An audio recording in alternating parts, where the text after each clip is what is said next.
Goal umpiring its professional best. Luke Darcy. Yeah, I love the warm-ups and next guest, Jeff Gieschen. He talks them through their places, just getting a line-ups right there, quarters. Making sure the flag holders are in place.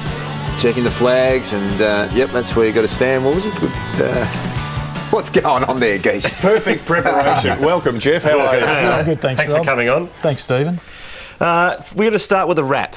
Yes. You're a fan of Razor's work the last couple of weeks. Well, we were at the game yesterday, on Saturday, the Geelong game, and Hawthorn, and I thought he was terrific because early in the game, and it's always physical with these two teams, I reckon he went out of his way to make sure that he spoke to players, kept them under control, advised them, and it was good to see. Here we go. Well, let's listen to Razor Ray. It's high, it's a late, it's unnecessary already. Come on. Jordan, come here for 1 second. 1 second, come here. So just telling Buddy to cool down, and that was when Lewis had the little tete-a-tete with Corey Enright. Yeah. Good hands on umpiring. Do you like that, Jeff? Yeah, we're very happy with that, Stephen. You know, we had those issues a few weeks ago. We had the Hall-Thompson scenario. We've had the issue with Stephen Baker and Stephen Johnson, and we learn out of that. So, I mean, you know, the umpires were very aware something was going on. So in retrospect, the umpires should have been a lot more hands-on with this situation. Well, look, I was lucky enough to be able to sit there and hear what was going on, and I could hear our umpires talking non-stop and trying to manage these situations non-stop.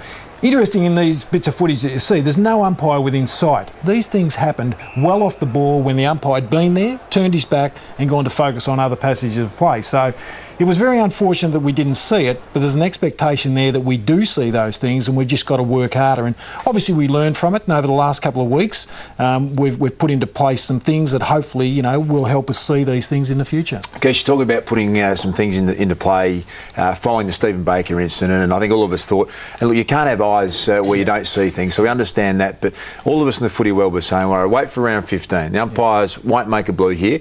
They'll be right on top of everything. And we see the next round, the 50-metre penalty count, jump up from 14 the week before to 32, and everyone in the industry says, well, OK, that's fine, but why can't you come out and say, you know what, we missed a few with Baker, have a press conference, send out a memo and just say to everyone, tell you what, we won't miss anything this week. Be on notice. If you're going to be silly and get stuff done behind the play, then I think everyone accepts it a little easier. Is there room to do that in the game again, Giesch? Look, we don't send out memos. We don't have a rule of the week. We have a DVD. We talk about that at the start of the year, and that's our focus right throughout the season. Looking at the Baker-Johnson things, they weren't 50-metre penalty situations. They were reports and free kicks.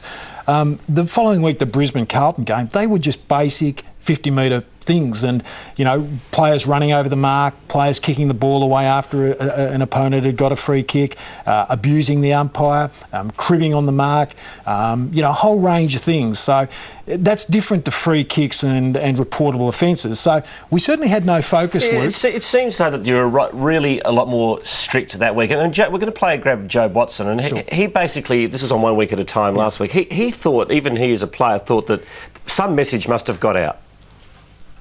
Can you remember what you said? I think I said to him, you know, that we talked about the amount of 50-metre penalties that had been paid previously to our game. So you were very much aware that the umpires were on the lookout for that after what you saw Thursday and Friday? Yeah, I mean, it was obvious to everyone, I think, who had watched footy, and there was a point made by our coaching staff, you know, be aware that we might be able to suck a few free 50s, but also on the other side of it, be careful not to give any away.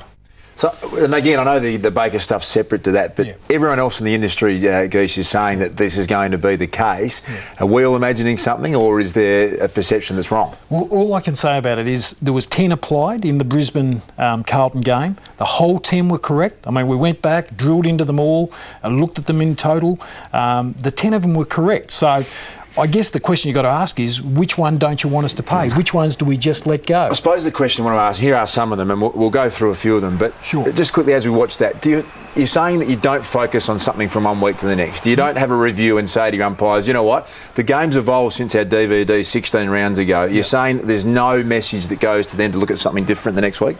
Obviously, every week there's things that come out of games that as coaches, now whether you're a footy coach or whether you're umpires coaches, there's things that come out of game that you do well, there's things that come out of games that you don't do so well.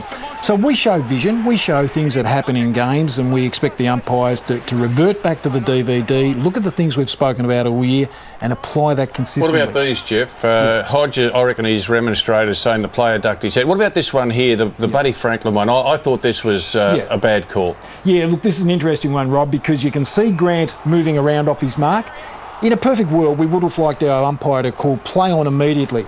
He didn't do that, so therefore Buddy's not obliged to go in that situation where but he didn't go in. Buddy's standing. Buddy hasn't moved. Well, he moved towards him, Rob. He put his arms out and he virtually went to impede him. So if Steve calls play on, Buddy can do whatever he likes in terms of putting pressure on. But if he doesn't, Buddy's obliged to play to the whistle. Sorry, Jeff, Cale Hooker there, I can't understand that. He's running away from the guy kicking the foot. He has got no idea that he's around him, puts his hands up, says, I'm out of the way.